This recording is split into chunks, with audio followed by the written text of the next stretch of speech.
Boa noite aos irmãos do Centro Espírita Caminhando para Jesus, trabalhadores, os que estão em tratamento. Sejam bem-vindos para mais uma noite de estudo da doutrina consoladora.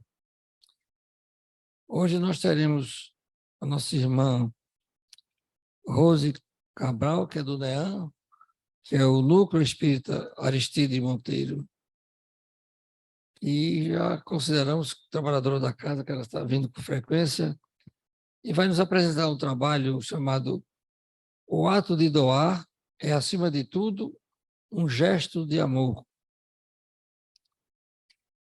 Realmente, a doação, seja qual for, é feita de coração e tem que haver o sentimento de amor.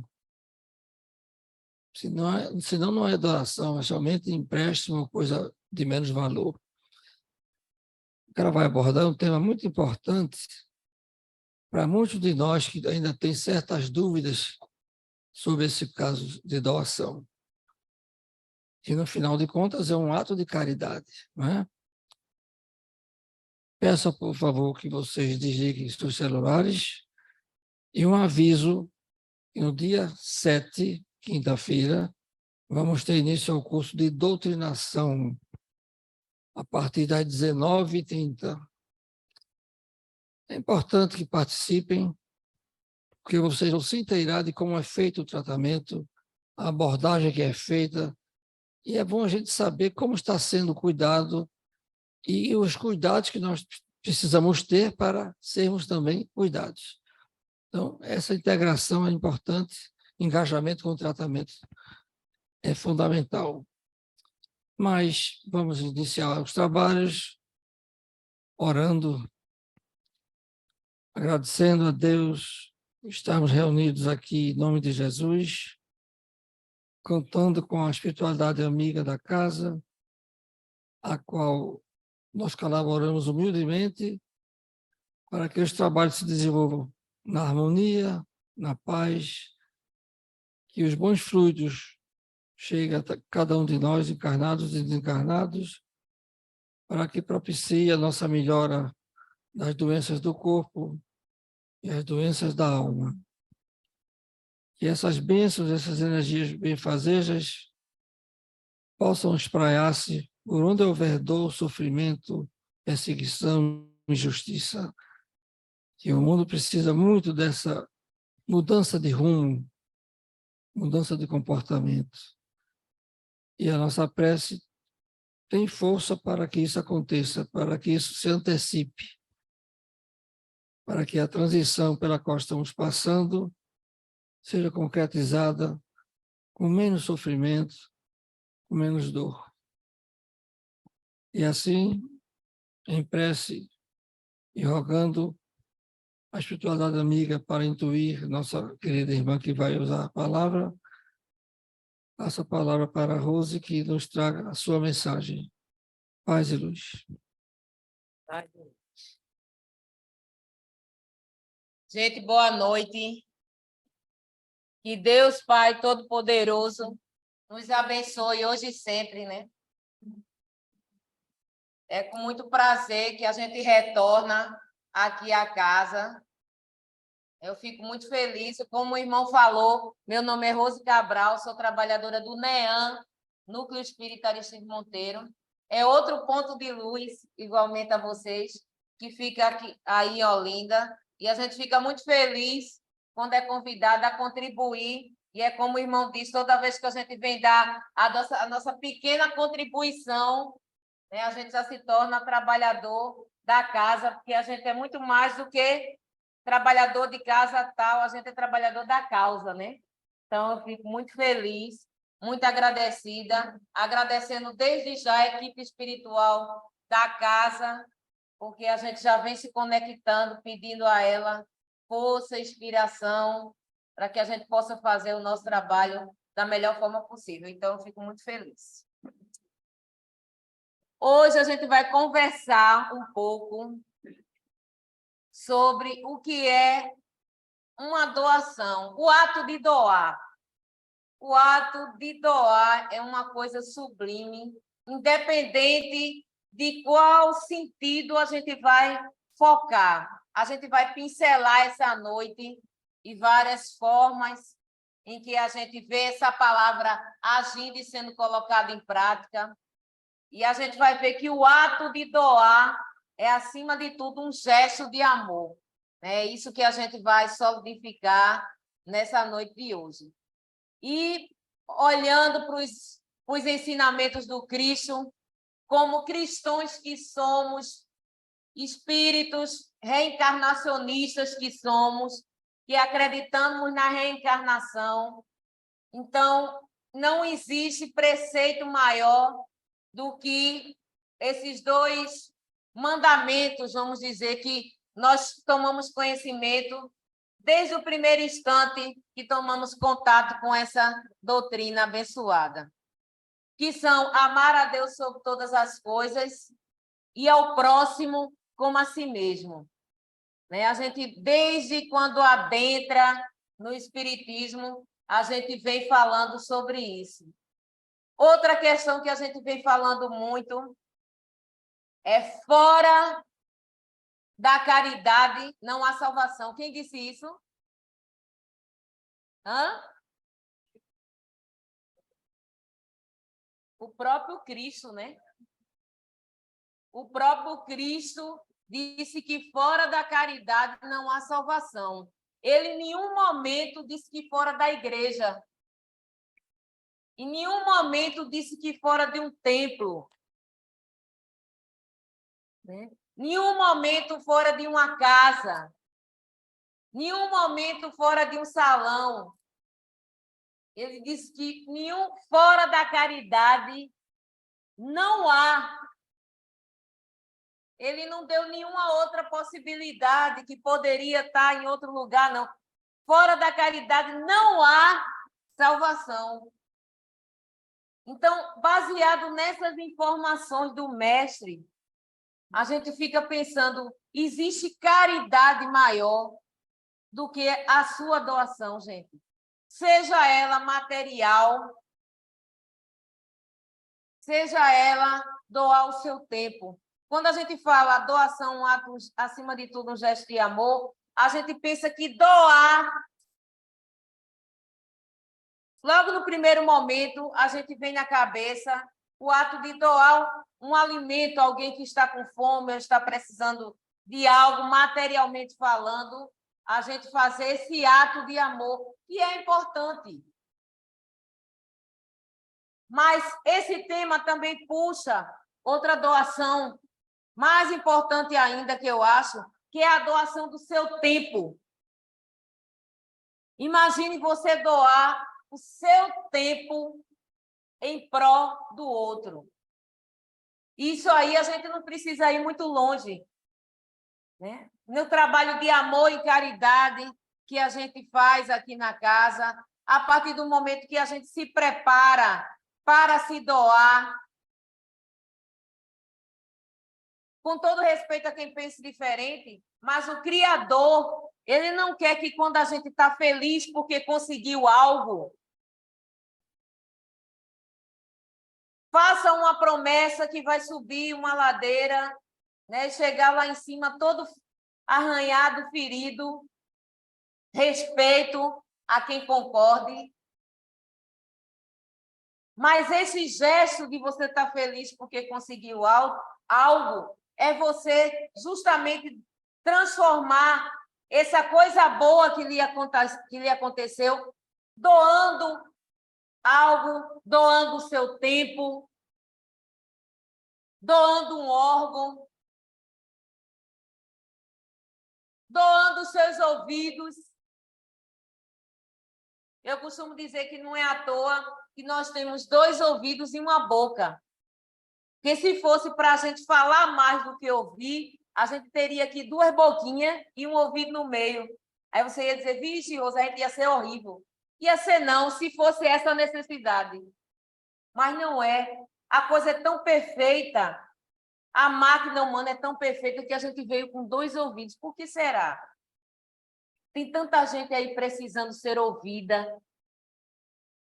Tem tanta gente precisando que a gente só faça esse ato de caridade.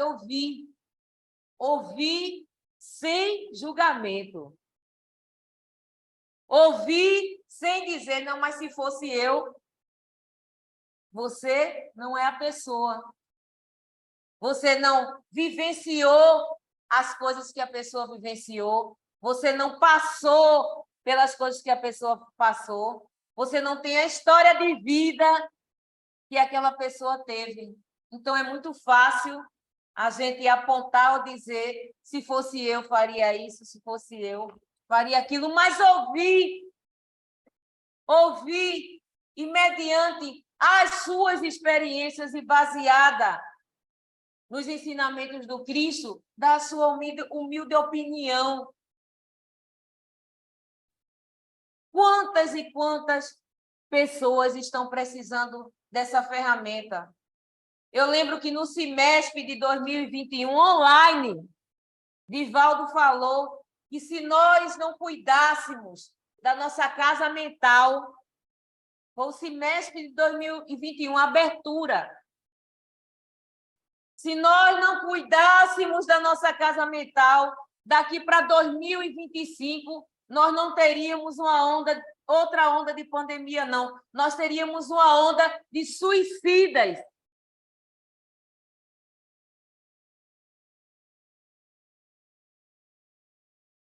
E por que será que ele disse isso? Nós estamos no Setembro Amarelo, não é isso? Começando um mês que se convencionou, está dedicado a falar sobre o amor à vida, sobre o quanto podemos fazer a nossa parte na construção de um mundo melhor e o quanto deveremos estar preparados para as vicissitudes da vida. Em que viver era muito bom e que ter fé no Criador está numa doutrina esclarecedora e evangelizadora como essa, não nos blinda da dor. A dor existe, independente do conhecimento que cada um colega aqui tem, ela existe. A questão não é que você não vai sofrer quando você tem mais conhecimento. Quando você entra numa doutrina esclarecedora como essa, a questão não é que você nunca mais vai sofrer. A questão é como você vai se comportar quando os sofrimentos chegarem. Como é que vai ser a sua atitude? O quanto resignado você vai estar?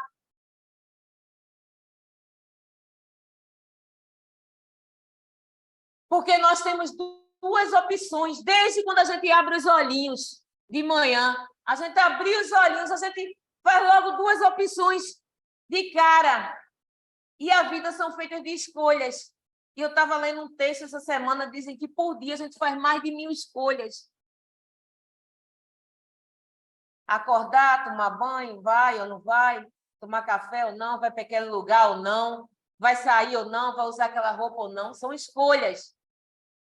Mas desde o primeiro momento em que a gente abre os olhinhos, a gente escolhe por agradecer a Deus, porque a gente abriu os olhos, acordamos, temos um lugar para dormir, para tomar banho, para tomar café, e um lugar para onde ir, exercer nossas atividades diárias, ou a gente acorda reclamando.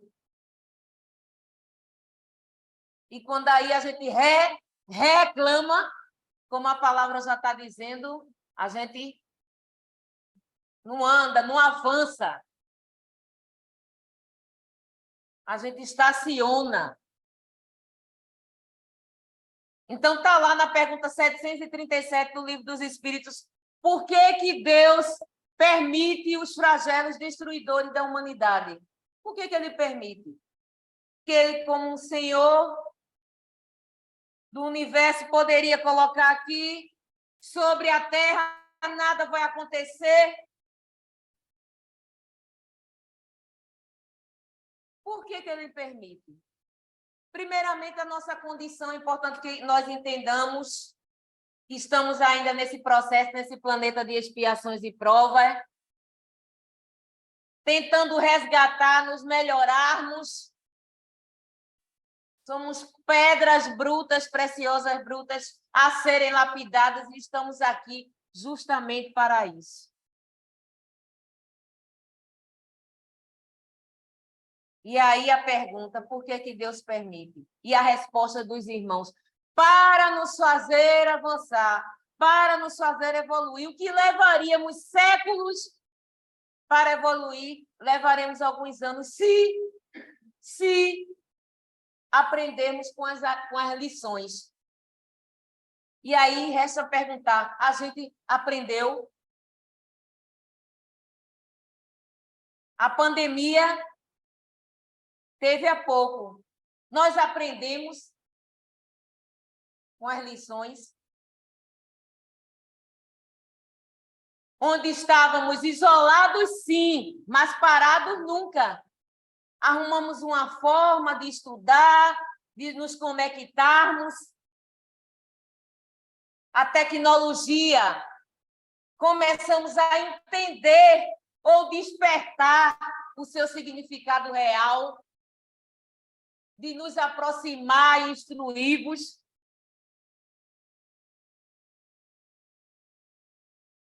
E entendermos também, nesse momento de dor, a importância do afeto, do amor ao próximo, da empatia, de se colocar no lugar do outro, de sentir a dor do outro como sua. Quando chegarmos a esse ponto, meus caros, é que estaremos mais próximos do Criador. E a pergunta 738, Allan Kardec, ainda querendo mais informações, diz, mas Deus não podia nos ensinar de outra forma? Deus não poderia fazer que nós nos evoluíssemos de outra forma? E os irmãos de luz, está lá a resposta, sim, ele poderia, sim. E ele faz isso todos os dias. Todos os dias ele nos dá a oportunidade de a gente aprender ou pelo amor ou pela dor. E aí, mais uma vez, as escolhas. E muitas das vezes a gente escolhe justamente, ainda estamos nessa condição de aprendermos pela dor. O que ele não queria, mas ainda é a nossa condição. Quando a gente entra nessa doutrina esclarecedora, a gente começa a ter um novo olhar da dor. A gente começa a ver a dor não como uma coisa incapacitante, mas como uma mola propulsora. Aquela que vai tirar a gente da zona de conforto. E a dor tem esse papel. A grande maioria das vezes, buscamos a casa espírita ainda pela dor. Precisou ter um motivo de dor. Para muitos de nós estamos aqui. Pelo menos comigo foi assim. Eu já me questionava, há tempos atrás, advinda de outra doutrina irmã, me questionava que Deus era esse, em que foi me ensinado, que Deus castigava. Quando vi uma pessoa triste, sofrendo de algo, isso aí é castigo de Deus. E eu ficava pensando, que Deus é esse, né? Que castiga uns, mas não castiga outros.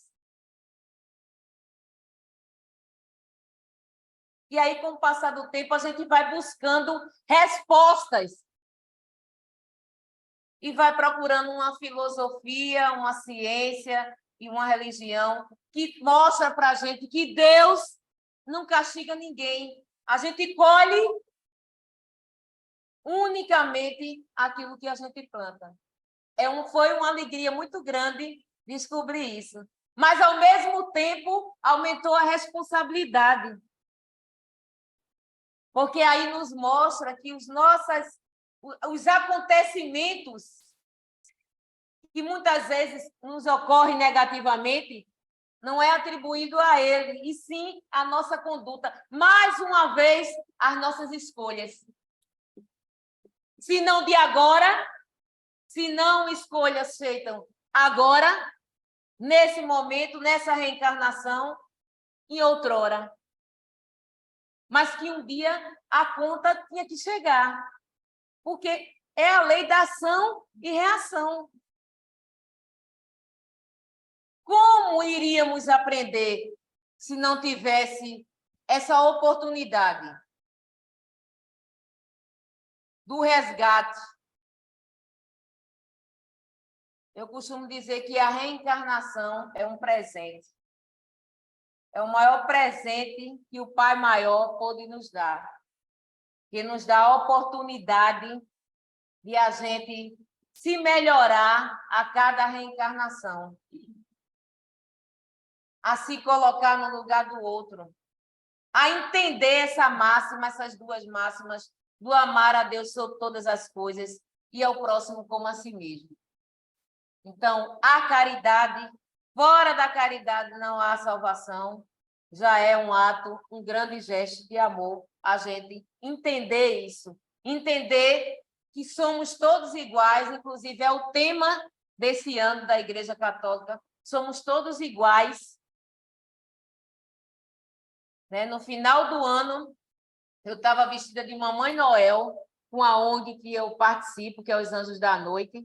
A gente foi para a rua levar alimento, brinquedo para as crianças. E o irmão da Igreja Católica estava lá, e o tema foi esse: somos todos iguais, filhos do mesmo Pai. E o quanto é bom ver grupos trabalhando para o bem, para as pessoas, para fazer um dia melhor a alguém que está numa condição desfavorável, independente de religião. O como é bom a gente ver isso crescer, e tem crescido muito, viu, gente?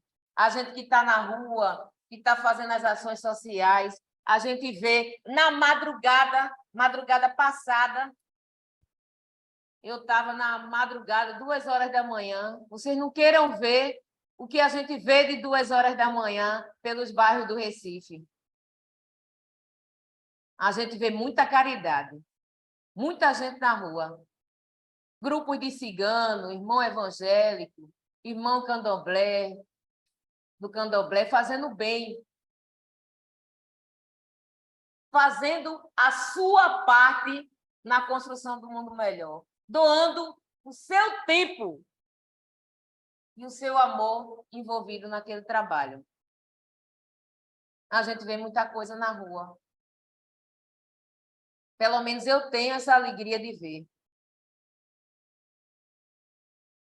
E um assunto também, um ato de doar muito importante, que a gente vai conversar também sobre hoje é a doação de órgãos, né? Que a gente vem falando muito hoje, mais do que nunca, esse tema doação de órgãos.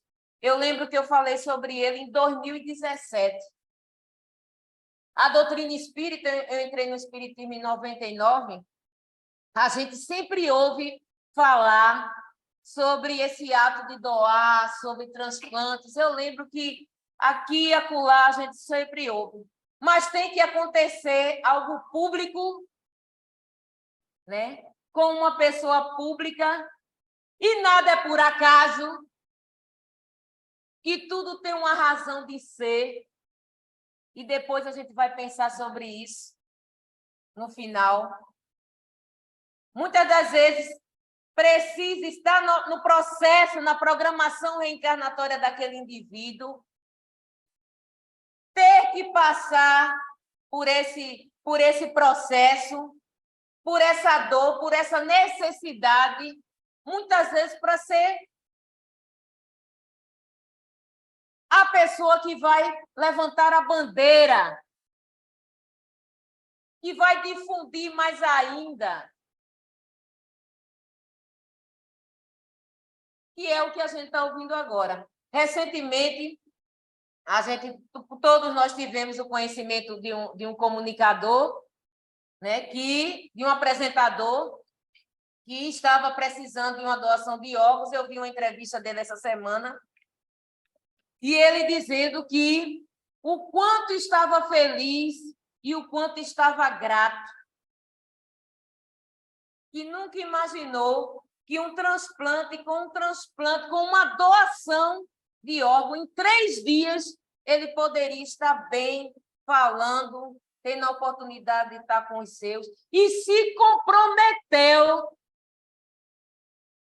de levantar a bandeira para os projetos de doações de órgão. Vejam que importância, gente. Nada é por acaso.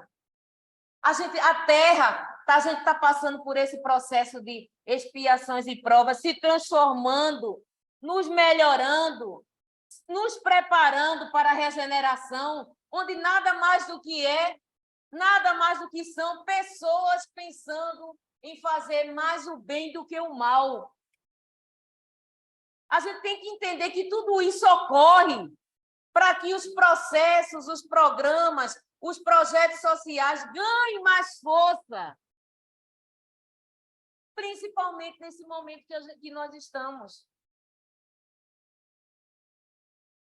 E a gente entenda de uma vez por todas que quando existe 300 do coração, eu estava vendo, tinha 378 pessoas.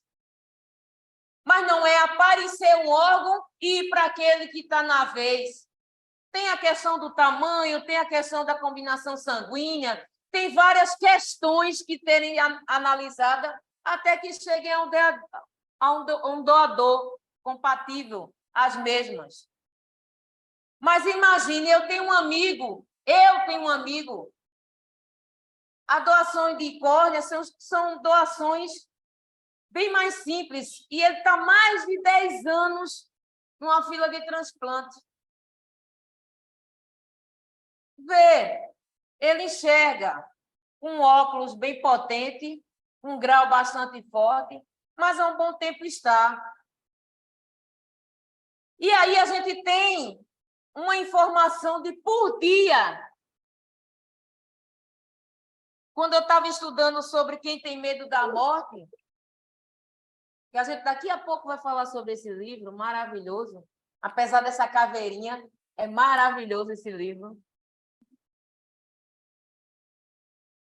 Mais de 1.100 pessoas morrem por acidentes automobilísticos por dia.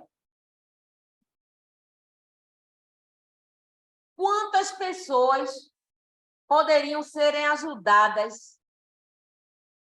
Uma pessoa que desencarnou, vamos colocar, que morreu, e que a mente foi diagnosticado em que a mente não trabalha mais pelos exames.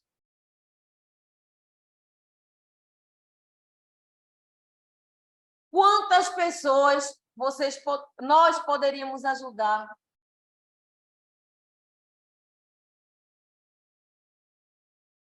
63 pessoas são em torno, mais ou menos, ajudadas quando se dá a morte cerebral. Vejam quantas pessoas a gente poderia ajudar. Mas a gente ainda está atrelado ao medo da morte. E o pior ainda, ao medo de voltar para a casa do pai sem um olho. Sem um fígado. Não a gente, né, que está aqui. Sem um coração. Não a gente que está aqui. E a gente que já tem essa informação, a gente tem a obrigação de não ter mais esse tipo de medo. Eu, desde que entrei, não sou melhor do que do jeito. Ainda tenho, evoluir isso aqui só. Mas isso aqui só, desde que eu entrei na doutrina, que eu já me predispus a ser doadora de órgãos. Então, eu sou doadora de sangue. Fiquei triste porque tem um amigo que precisou de plaquetas esse ano. Eu fui tentar doar plaquetas, mas por conta dos vasos, os meus vasos, porque você tem que ter um vaso mais robusto, né, para doar plaquetas, e os meus são fininhos. Não deu para doar plaqueta, mas eu doei o sangue. Aproveitei, tinha uma salinha lá com o pessoal reunido, eu perguntei o que é isso aqui. É para quem quer se inscrever para doador de medula. Se eu quero. Gente, tudo. Fora da caridade não há salvação. Esse corpo que nos foi dado,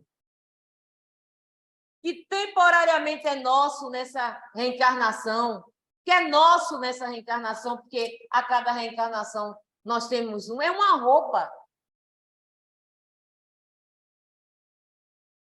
Somos compostos de corpo, material, o nosso perispírito, que está interligado, e o nosso espírito. De maneira alguma, quando você doa, se nós somos um corpo, se esse corpo bendito que nos dado para termos cuidado, para termos amor, porque ele vai nos ajudar nos nossos resgates aqui no atual momento na Terra, então a gente tem que ter cuidado e amor por ele, não adoração. A gente tem que ter cuidado e amor por ele, para ele dar condições a gente cumprir os nossos resgates. Mas se ele é uma roupa que nos foi dada, então, quando nós não precisarmos mais dessa roupa, no ato do desencarne, numa ideia metafórica, um guarda-roupa cheio de roupa, aí a gente vai puxar essa ideia para os vários órgãos que temos, a gente não vai precisar mais daquele guarda-roupa cheio de roupa, a gente não vai precisar de todos esses órgãos, porque nós já fomos desligados, o perispírito já foi desligado do corpo.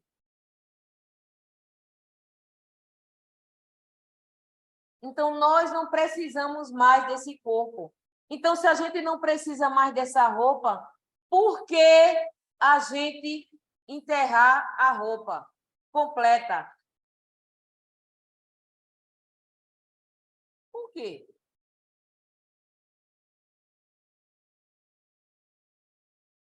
Eu não vejo sentido.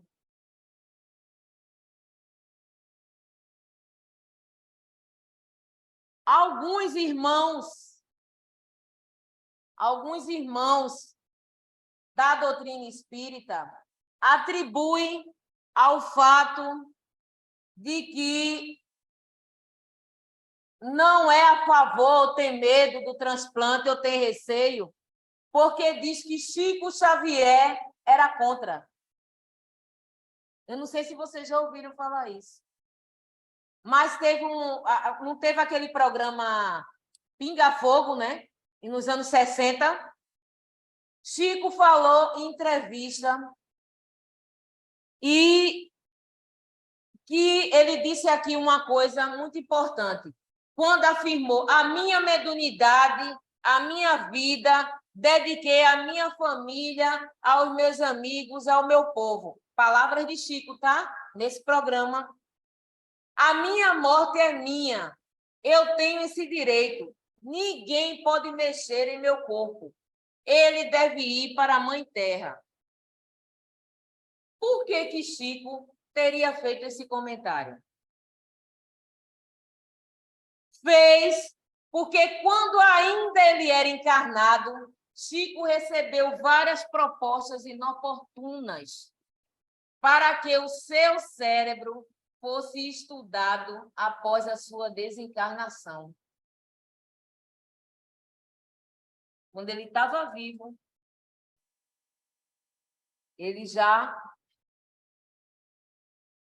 ouviu falar nisso, que as pessoas queriam estudar o cérebro dele. Veja. Daí o compreensível receio de que seu corpo fosse profanado nesse sentido. Logo depois, pela sua idade, Chico não poderia mais doar seus órgãos e, se pudesse, o receptor dos órgãos talvez fosse idolatrado. Então, ele teve esses dois cuidados. Não é receio. E receio é quando a gente tem dúvida e tem medo. Ele teve esse cuidado de colocar isso. Por quê? Porque aqui no Brasil, essa entrevista foi em 1964, tá, gente? Aqui no Brasil, não basta só você escrever dizendo que quer ser um doador.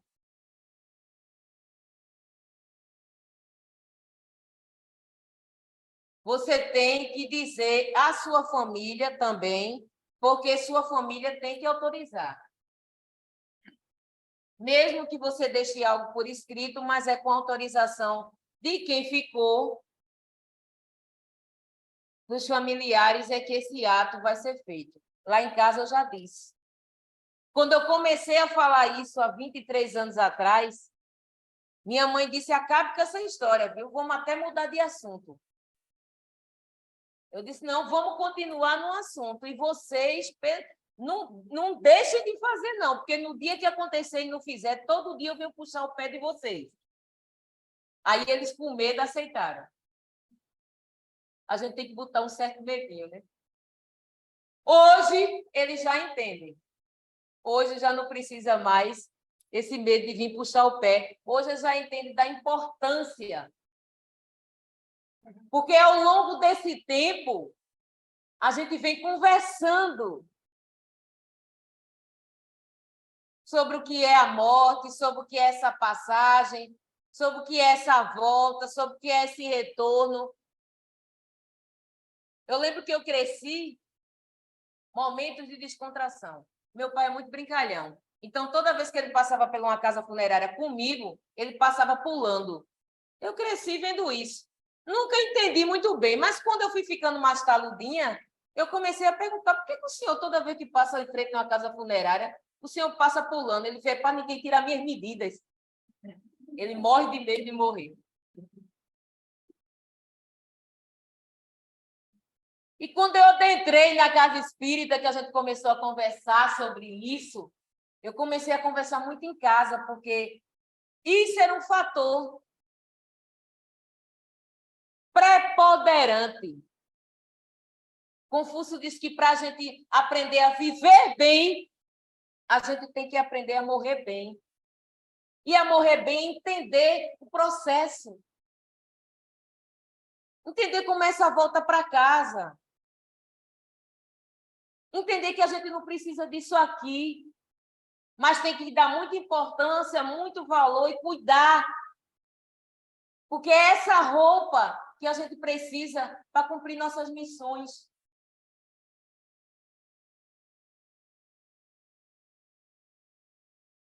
Ah, Rosa, a gente vai sofrer.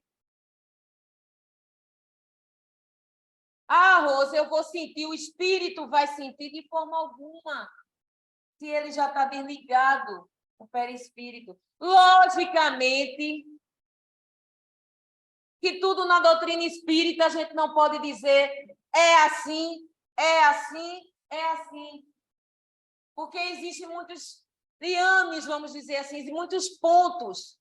Tipo, uma coisa é você dizer que você não vai sentir nada, o seu perispírito não vai ter nenhum tipo de influência, de sensação, nem o seu espírito, se você é uma pessoa desapegada. Se você já entende desse processo. Se você já entende que morrer não é acabar, não é aniquilamento, não é fim de tudo. É a volta para casa espiritual. É a volta para o lugar em que você está vibrando hoje. Ah, Rosa, eu queria saber para onde eu vou, como é que vai ser. Não precisa ter nenhuma cartomante. Eu queria saber o que é que vai acontecer comigo daqui a 10 anos. Economizem o dinheiro na cartomante. Só precisa você ter ideia do que é que você está fazendo hoje. Se você me disser o que está fazendo hoje, daqui a 10 anos, eu já vou dizer mais ou menos como é que está a sua vida. É a lógica do que você está construindo passo a passo. Então, ao desencarnar e estarmos na erraticidade, a gente vai vibrar e vai estar perto daqueles que a gente sintoniza. Se a gente está sintonizado com o bem, a gente vai ficar perto daquelas pessoas que estão bem, estão vibrando naquele bem, naquele processo de evolução. Se a gente está vibrando no mal, no ódio, na vingança, na falta de perdão, na mágoa,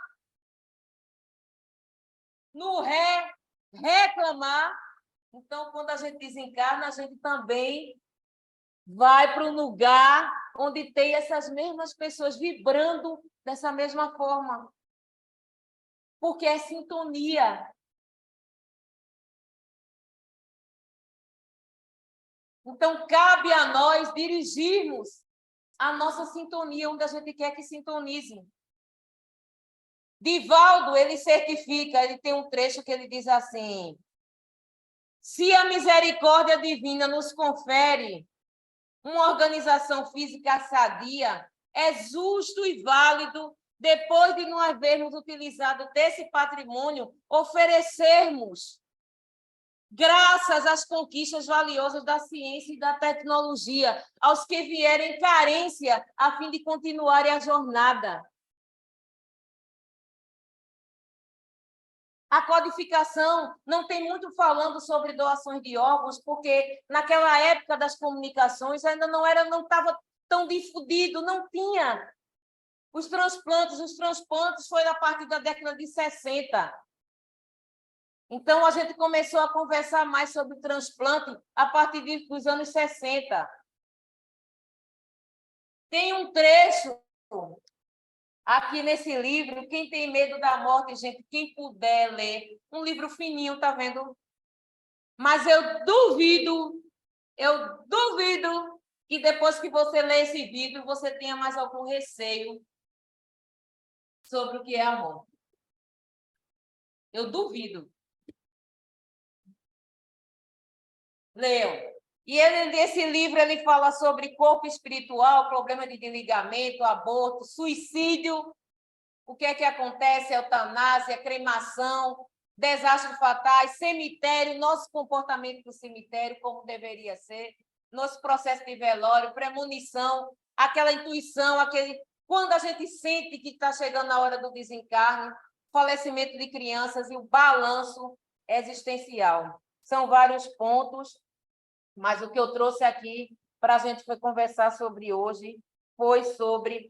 Ele fala aqui uma coisa muito interessante, que é sobre os transplantes. O avanço da medicina em técnicas de cirurgia, a descoberta de drogas que eliminam ou reduzem substancialmente os problemas de rejeição, deixaram um horizonte muito amplo para o transplante de órgão. Constitui rotina atualmente nos grandes centros médicos de córneas, ossos, peles, cartilagem, vasos. Multiplicam-se as cirurgias de coração, rim, fígado, consideradas impossíveis há algumas décadas atrás. Assim como os bancos de sangue surgem que realizam os que se especializam em olhos, ossos, peles, etc. Considerando o fato de que o espírito não se despreende imediatamente após a morte, surgem algumas dúvidas. Sentirá dores? experimentará repercussões no perispírito. Quem doa seus olhos não sofrerá problemas de visão na espiritualidade? Normalmente, o ato cirúrgico não implica em dor para o desencarnante, como já comentamos. A agonia impõe uma espécie de anestesia geral ao moribundo, com reflexos no espírito que tende a dormir nos momentos cruciais da grande transição. Isso é o processo de desencarne. Se assim fosse, o doador de olhos não retornará cego ao além, meus queridos. Se assim fosse, que seria daqueles que têm o corpo consumido pelo fogo, desintegrado em alguma explosão? Então, chegaria sem nada?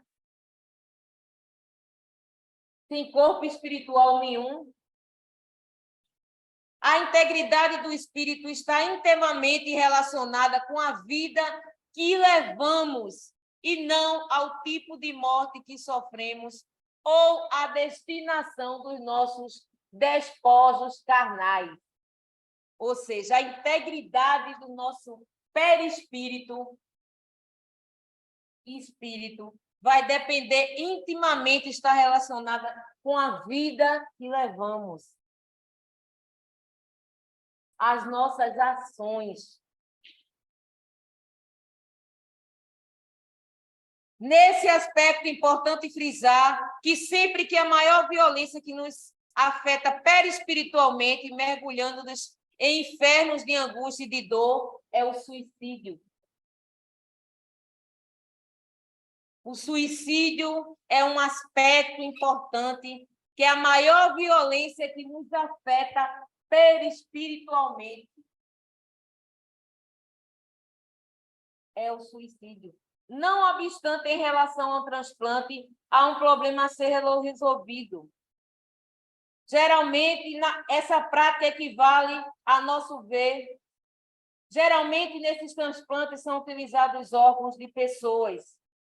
No futuro, a medicina desenvolverá certamente técnicas que permitem a retirada desses órgãos vitais para doações oportunas. E aqui tem um relato maravilhoso, muito emocionante, gente. Que ele fala assim: é de cuidado indispensável. Abençoado é a caridade daquele que doa. Que muitas das vezes passou uma vida inteira sem fazer nada, toda uma reencarnação. Porque às vezes a gente diz assim: ah, Rosa, eu sou uma pessoa de bem, eu nunca fiz nada de mal. Mas o que você está fazendo de bom? Não fazer nada de mal não se diz você ser uma pessoa de bem. É o que é que você está fazendo de bom. E muitas das vezes a gente passa uma reencarnação inteira sem fazer algo de bom, de realmente de empatia, de um ato de amor, de se colocar no lugar do outro. E algumas vezes a gente desencarna sem ter desenvolvido esse processo de servir e servir a nossa missão. E aí, o único momento, por isso que o último momento, o último minuto para o desencarnante é importante. Porque, às vezes, no último minuto é que ele vai fazer um balanço existencial do que foi toda a vida dele, e aí ele vai pedir perdão. Então, a importância do último minuto. Como também a gente vai ler um caso agora de um irmão que passou toda a existência dele sem fazer nada em prol do próximo. Mas quando desencarnou, a família dele doou todos os órgãos. E a gente vai ver que história foi agora. Para fazê-lo, paralelamente, informemos os familiares sobre as providências na eventualidade do nosso falecimento. Ou seja, a importância de a gente avisar e frisar e conversar isso com todos desde os pequenos, de ter idade, já ir conversando sobre esse processo, estimulando o desapego. Sobretudo, é preciso conscientizá-lo que não lhe compete contrariar nossas exposições a respeito do corpo que deixamos, nossa vontade deverá ser respeitada. Esse cuidado é indispensável, porquanto alguém deverá dar o consentimento para a cirurgia. É muito comum que ninguém se disponha a fazê-lo. Prevalecem nessas ocasiões as superstições milenares a respeito da morte. Muitos consideram a profanação o aproveitamento de órgãos do defunto dominado por velhos condicionamentos. Do tipo, antes de eu vir para cá, antes de eu contar essa história desse rapaz, antes de eu vir para cá, eu estava vendo uma palestra ao vivo e foi feita uma pergunta. O transplante que eu recebi, o coração, eu amava ao irmão que doou, amava uma pessoa. Eu que recebi o coração dele, vou amar aquela pessoa. Veja, a gente tem essas dúvidas pueris, mas respeitosas, né? E foi explicado que não tem nada a ver, porque uma vez tirado o coração, né, as células, a energia que ele recebia do espírito dele não vai para o espírito do outro. O irmão que está recebendo o coração tem outro espírito, outra resgate, outra bagagem. Aquela peça importante vai possibilitar aquele irmão dar o cumprimento da jornada dele. Findou-se o do outro irmão, mas o outro irmão que ainda tinha algo a ser resgatado vai se cumprir. E quando chegar o dado momento desse irmão se cumprir e acabar, esse órgão que foi doado vai ter as suas consequências naturais, como do corpo de matriz. O que a gente vai ficar, assim, é que no texto em que a gente estava estudando, e nessa entrevista que estava sendo dada, nunca uma pessoa que recebe um transplante de órgão, ele vai ser o mesmo. Porque ele vai passar a valorizar mais a vida. Ele vai ter um respeito maior pelo amor, entender esse amor do próximo, entender esse ato de amor. E ele vai valorizar e começar a fazer tudo diferente. Se em outrora fazia algo de errado. Então, é mais uma oportunidade da reforma. Veja, com tanto amor. O irmão que doou vai ter benesses. O irmão que recebeu, além da vida, da prolongação da jornada, ainda teve a oportunidade da reforma.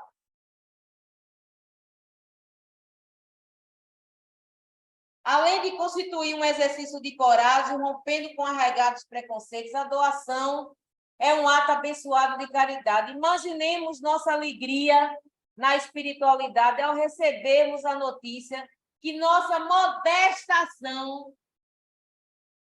pequena parte de um veste em desuso, proporcionou a alguém o mais precioso de todos os tesouros, a oportunidade de dar continuidade. E não tenhamos dúvida de que haverá um cuidado mais amplo dos benfeitores espirituais, evitando que nossa generosidade implique em qualquer constrangimento para nós, assim quando nós tivermos condições para que mais facilmente superemos os problemas de adaptações a realidades além túmulo. Ou seja, o nosso ato vai requerer irmãos mais abnegados a nos ajudarmos no nosso processo de desligamento, de adaptação ao mundo espiritual. A esse propósito oportuno, destaca uma experiência de um jovem, a história que eu falei com vocês há pouco, o jovem Vladimir César Ranieri, descrita no livro Amor e Saudade, organizado por Rubens Silva, com mensagens psicografadas por Francisco Xavier. E ele começa assim: Vladimir fez a doação de seus olhos, extraído após morte, motivada por um tiro que desfechou no peito. Vladimir cometeu suicídio. Ele desencarnou com um tiro no peito. Transcrevemos trechos da mensagem do jovem suicida, dirigida aos pais, onde há referência aos benefícios que colheu como doador, não obstante o gesto translocado. E aí começa a mensagem de Vladimir.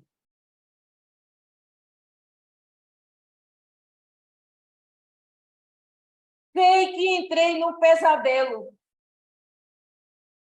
e via o meu próprio sangue a rolar do peito, como se aquele filete rubro não tivesse recursos de terminar. O suicida é um detento sem grades. Admito que os irmãos com problemas semelhantes aos meus se reconhecem presos, sem algemas e sem cárcere, porque ninguém foge de si mesmo sem consequências. Graças a Deus, melhorei da hemorragia incessante que me enlouquecia. Depois de algumas semanas de aflição, um médico apareceu com uma boa nova.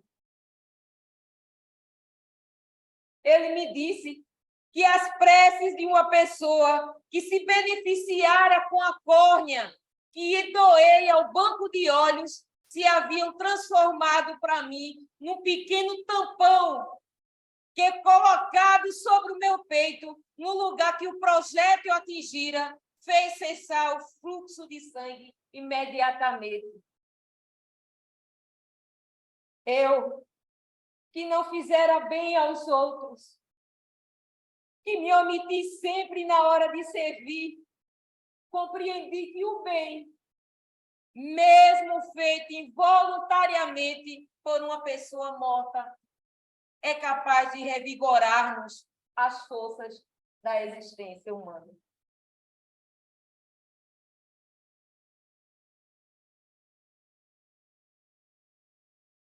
Esse foi o relato de um irmão que suicidou, cometeu suicídio, mas que, como antes as suas córneas foram doadas, o sangue que ele sentia jorrar durante todo o seu processo de sofrimento nas zonas obscuras da sua dor, onde ele estava, e que esse sangue não parava de jorrar. Um médico amoroso do plano espiritual chegou até ele com uma boa nova, que o sangue, que graças a uma prece de alguém que tinha recebido as córneas, tinha gerado um tampão. A prece transformou-se num tampão. O amor transformou-se num tampão e tampou onde estava saindo sangue.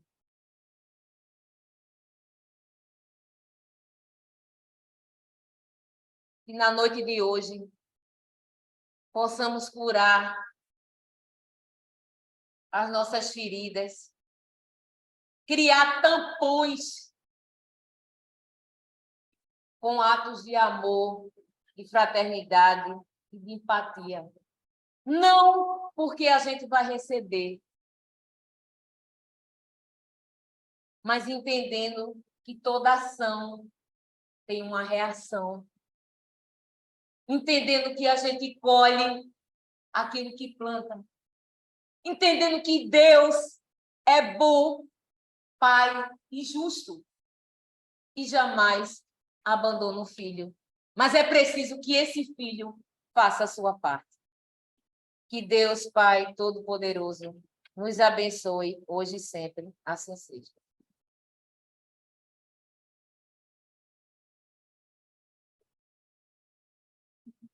Obrigado, Rose, pela bela mensagem.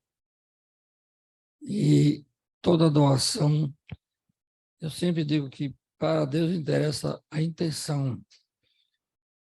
Eu vou aqui confessar um caso particular. Não é coincidência nem é acaso. Em 1985, perdi um irmão com 42 anos com AVC e autorizei a doação de córnea e rins. Mas eu não conhecia a doutrina dos espíritos e passei por momentos de dificuldade, de preocupação das consequências daquele meu ato. 6 meses depois, eu precisei fazer transplante de córnea e fui a São Paulo. Depois fiz o segundo, do outro olho. Não fiz a doação dos órgãos dele, pensando em algo que eu não sabia que precisaria fazer. Então, estava dizendo que a justiça de Deus não tarda, ela chega na hora. E isso é uma lição para vocês, que muitas vezes ficam receosos. Se eu doar, vai servir? Então, é ato de caridade. A intenção é bem ao próximo, jamais teria condenação. E para concluir esse trabalho da primeira fase, nosso irmão Tauá, por favor, me faça a prece. Um adendo, gente. E se a gente precisar, né? A gente tem que pensar nisso. A gente muitas vezes tem receio, né, de autorizar. Eu não vou nem perguntar aqui agora, nesse momento, quantos aqui se colocam à disposição de doar. Né? Não vou nem fazer essa pergunta para não constranger aqueles que pensam diferente. Mas pensem direitinho, e se você for um dia esse a precisar? Né? E sem julgamento, gente. Esse caso desse apresentador está tendo muita especulação e está fazendo a gente vibrar uma coisa tão boa, transformar, está tentando, estão querendo transformar isso numa coisa negativa, pejorativa, tipo, porque tem dinheiro por conta disso, por conta daquilo, né? A gente não deve julgar. Como eu disse a priori, nada é por acaso. Será que ele, como apresentador famoso, quantas benéficos ele não vai conseguir, já que ele vai agora desencadear uma campanha ferrenha contra a doação de órgãos? Quantas pessoas, então, tinha que ser ele para que brotasse no novo coração dele essa vontade de difundir o bem? Então, sem julgamento, gente. Sem julgamento. É a gente entender o porquê dado o momento de cada um, sem julgamento. Que Deus Pai nos abençoe, né?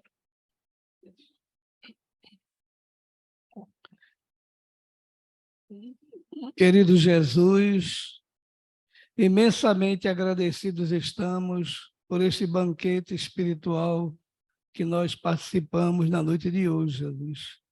Esse banquete de esclarecimento, de paz, que nos coloca a pensar diante da nossa vida, da nossa oportunidade que temos de ajudar uns aos outros.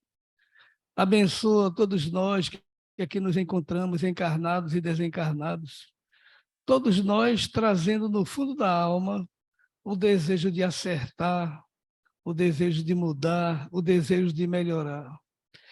Que as energias derramadas sobre cada um de nós na noite de hoje possa fortalecer nossas almas, Jesus. Fortalecer esta casa de oração e trabalho, para que todos nós possamos voltar para nossos lares fortalecidos no bem que devemos fazer. Em teu nome, Jesus, em nome de Deus, em nome dos nossos guias espirituais, pedimos por todos que aqui estão precisando, Jesus, de uma ajuda material ou espiritual, não importa, mas que nesse momento a tua misericórdia, Jesus, caia sobre aquele que mais precisa na noite de hoje. E assim eu devolvo a palavra ao nosso querido amigo, que dirige os trabalhos materiais da noite de hoje, para que ele dê a primeira parte por encerrada. Em teu santo nome, Senhor, que assim seja. E assim seja. Então, concluindo os trabalhos da primeira parte, permaneçam em oração, conectados na espiritualidade para serem beneficiados no passe. Uma boa noite e um final de semana para todos.